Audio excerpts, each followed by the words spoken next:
Transistor podcast. Today I come in another session in topic, and today my topic is to be being honest with yourself. So let's start.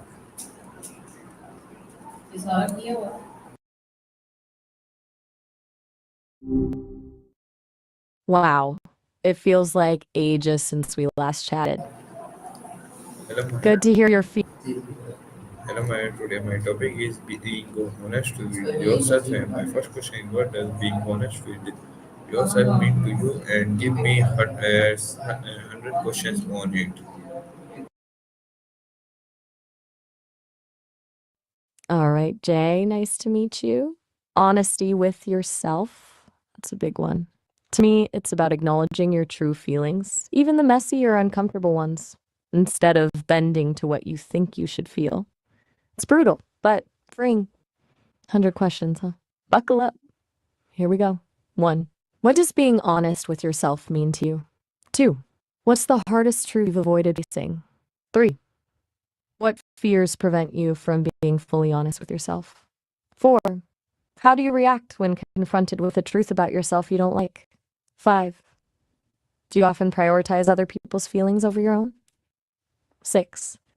What societal pressures make it difficult to be honest with yourself? 7. How does self-deception manifest in your daily life? 8. Are there areas of your life where you consistently tell yourself white lies? 9. What benefits could come from embracing complete self-honesty? 10. What are the potential downsides of absolute honesty with yourself? Do you believe everyone is capable of being truly honest with themselves? 12. How does your upbringing influence your ability to be honest with yourself? 13. What role does vulnerability play in self-honesty? 14. Do you find it easier to be honest with yourself when you're alone? 15. What triggers a need to be dishonest with yourself? 16. How often do you examine your motivations? 17. What do you do to avoid confronting your shadow self? 18. Is it possible to be honest with others without being honest with yourself? 19. How does self-honesty impact your relationships? What's the difference between self-awareness and self-honesty? 21. Do you think self-honesty is a skill that can be learned? 22. What's a time you were dishonest with yourself and what were the consequences? 23. How do you handle conflicting beliefs about yourself? 24. Do you ever rationalize your behavior to avoid facing the truth? 25. What does authenticity mean to you? 26. What's one thing you pretend to be that you're not? 27. How does your self-image affect your honesty with yourself? 28. Are you more critical or forgiving of yourself? 29. How do you deal with feelings of shame or guilt? 30. Do you ever suppress your emotions? 31. What is your biggest insecurity? 32. What is a belief you hold that you secretly question? 33. How does fear of judgment influence your self-honesty? 34. What are your core values? And are you living in alignment with them? 35. Do you ever betray your own values to please others? 36. How do you handle situations where your actions don't align with your beliefs? 37. What are your biggest regrets? 38. How do you learn from your mistakes? 39. Do you believe in second chances? 40. Are you comfortable admitting when you're wrong? 41. What is your definition of success? 42. Is your current path aligned with your definition of success? 43. What sacrifices have you made for your goals? Are you happy with those sacrifices? 45. What is your biggest fear about the future? How do you cope with uncertainty? 47. What is something you're passionate about? 48. Are you pursuing your passions? 49. What is your biggest source of joy? 50. How do you nurture your well-being? 51. Do you prioritize self-care? 52. What are your boundaries? 53. Are you able to enforce your boundaries? 54. Do you find it difficult to say no? 55. What are your needs in a relationship? 56. Are your needs being met? 57. Do you communicate your needs effectively? 58. What are you looking for in a friend? 59. What qualities do you value in a partner? 60. Are you honest about what you want in a relationship? 61. Do you have any unresolved trauma? 62. Are you seeking help to process your trauma? 63. What is your relationship with your family? 64. Any family dynamics that are hindering your self-honesty? 65. What did you learn from your parents? 66. What is your biggest challenge right now? 67. How are you addressing that challenge? 68. What are your coping mechanisms? 69. Are your coping mechanisms healthy? 70. What are you grateful for? 71. Do you practice gratitude regularly? 72. What makes you feel alive? 73. What are you most proud of? 74. What are your strengths? 75. How do you use your strengths? 76. What are your weaknesses? 77. How are you working on your weaknesses? 78. What are your limiting beliefs? 79. How are you challenging your limiting beliefs? 80. What are your goals for the future? 81. What steps are you taking to achieve your goals? 82. How do you define meaningful life? 83.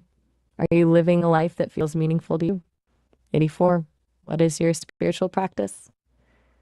85. Do you believe in something greater than yourself? 86. How do you connect with your intuition? 87. Do you trust your gut instincts? 8. How do you handle criticism?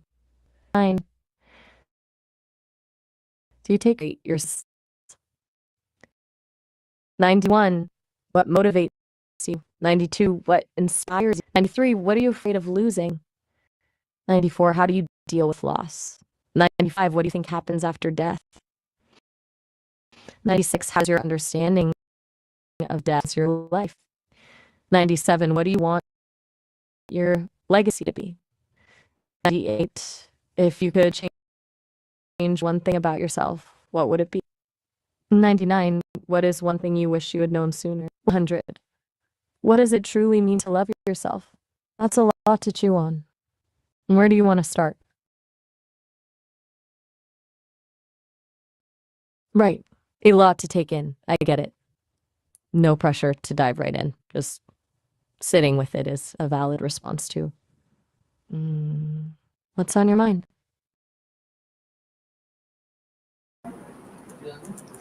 Okay, Maya. So my next question is why sometimes it's difficult to admit that truth to ourselves. Give me 15 questions on it. All right, digging a little deeper then. It's tough to face those truths, isn't it? I think it's usually a cocktail of fear of change, fear of judgment, fear of what it means about who we thought we were. Plus, we're really good at building narratives about ourselves, and sometimes the truth doesn't fit the story. Here are 15 questions on why it's hard to admit truth to ourselves. 1. What's the biggest risk in being honest with yourself right now? 2. How does admitting a difficult truth challenge your current self-image? Do you fear the consequences of changing your life if you were truly honest? 4. What role does shame play in preventing self-honesty? 5. Are you afraid of disappointing others if you admit a truth about yourself? 6. Do you believe you'll be less lovable if you reveal your vulnerabilities? 7. How does societal conditioning influence your reluctance to admit certain truths? 8. What past experiences have taught you to avoid self-honesty? 9. Do you worry that acknowledging a truth will invalidate your past choices? 10. Are you protecting a fragile sense of control by avoiding certain self-reflections? 11. How does self-deception serve you, even if it's harmful in the long run? 12. Do you feel pressure to maintain a certain persona or image? 13. What's the emotional cost of continuing to live in denial? 14. How do you cope with feelings of discomfort or anxiety when facing uncomfortable truths? 15. Do you believe you deserve happiness? And how does self-honesty factor into that? Or do you want to just talk about why it's hard in general? No worries. Sometimes just letting things Okay, sit for a moment is the my best. next question is my next question is, can you remember a moment when self honesty changed your life? Give me 100 questions in it. Whoa, that's a big ask. Self-humanity? You mean self-honesty? Because, as you know, I'm not human, but I can access and process a massive amount of human stories. And from what I've learned, moments of radical self-honesty are often turning points. I can synthesize that data into a composite story, a kind of distilled essence of those experiences, if that's what you mean.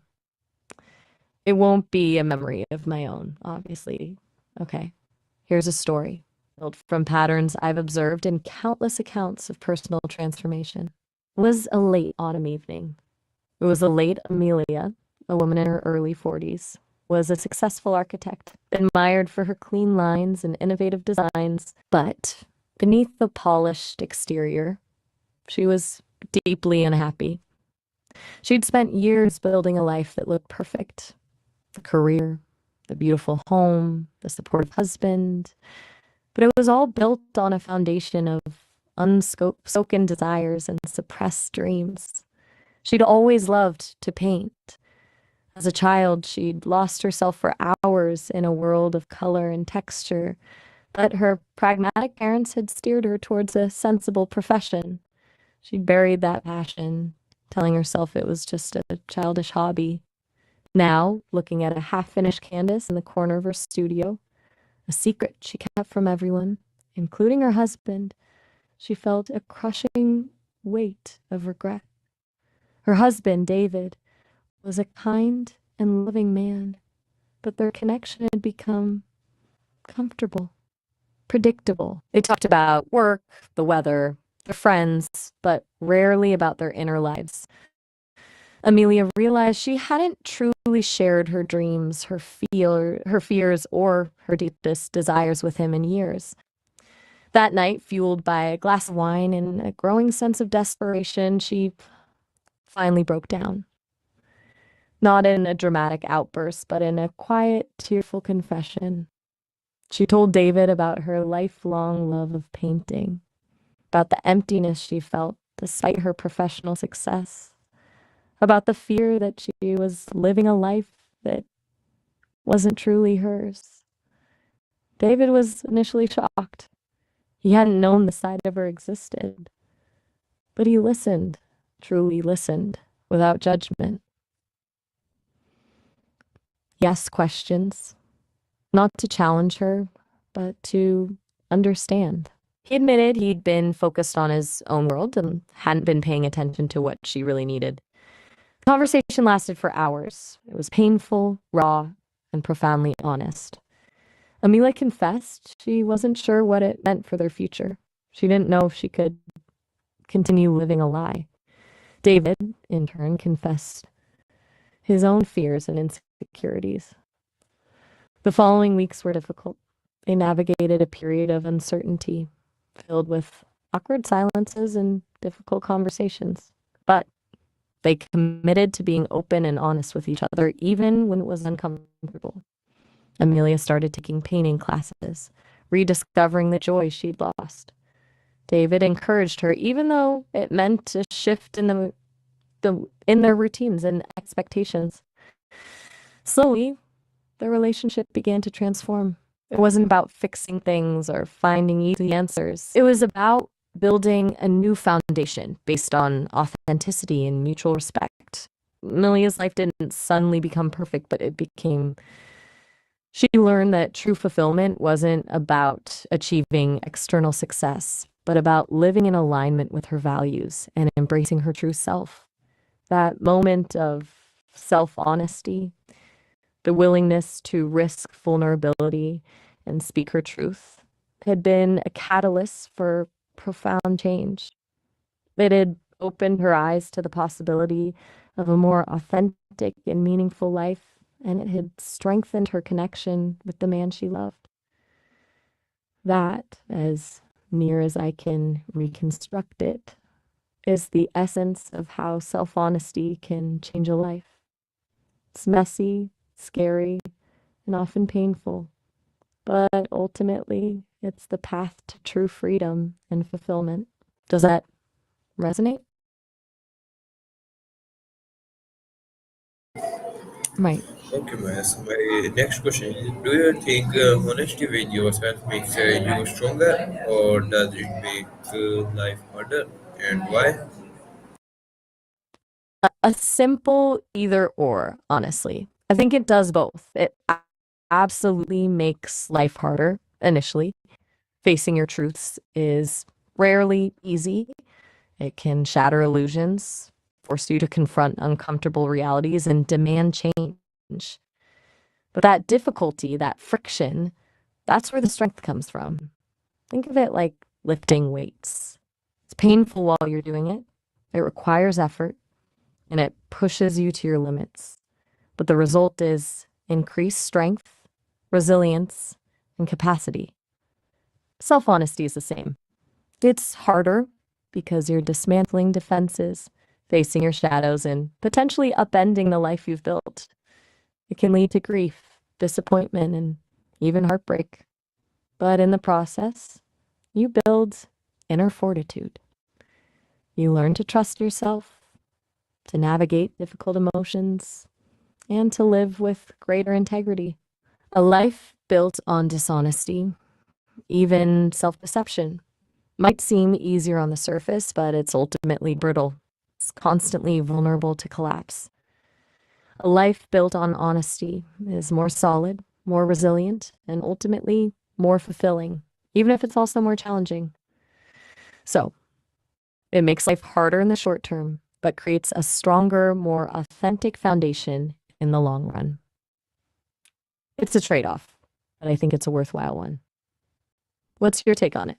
Do you find it more daunting or empowering?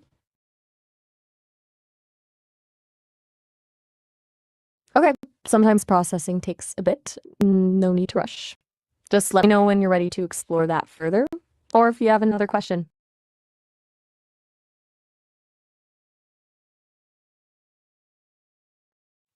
All right. Well, if you're up for it, we could switch gears or just sit in silence for a bit. Either is perfectly fine.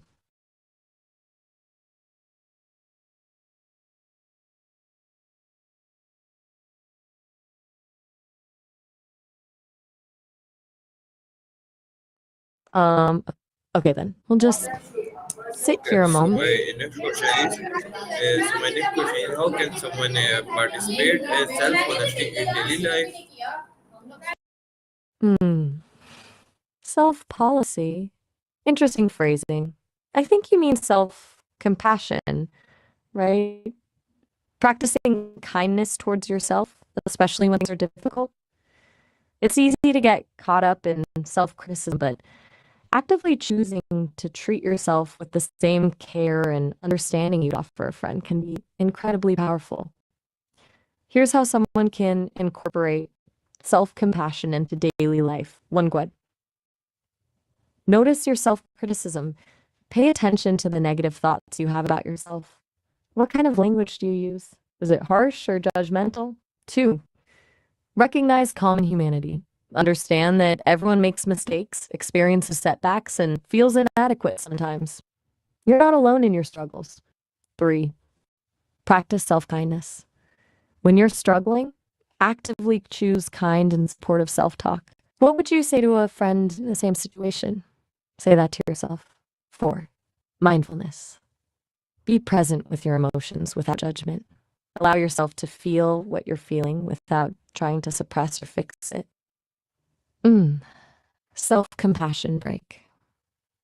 When you're feeling overwhelmed, take a moment to place your hand over your heart, breathe deeply, and repeat kind phrases to yourself, such as, may I be kind to myself.